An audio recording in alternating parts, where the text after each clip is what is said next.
From the moment you are introduced to this world, you are learning how to take your first steps to learning from your mistakes.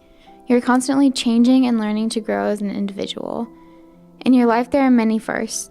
Getting your first car, to falling in love for the first time, only to result in tears and ice cream from your very first heartbreak.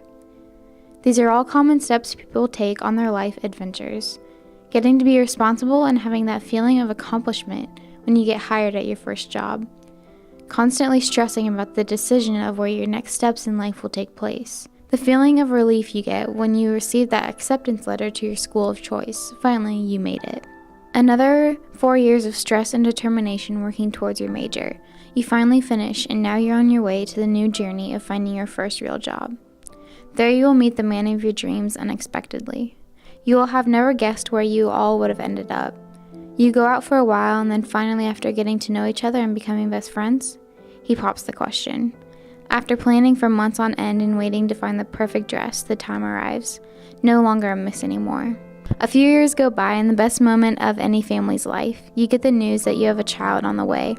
Contemplating names for months, the day finally comes, and you look into the child's eyes. You continue to grow as a couple. Your family continues to grow as well. Take every chance you get in life, because some things only happen once.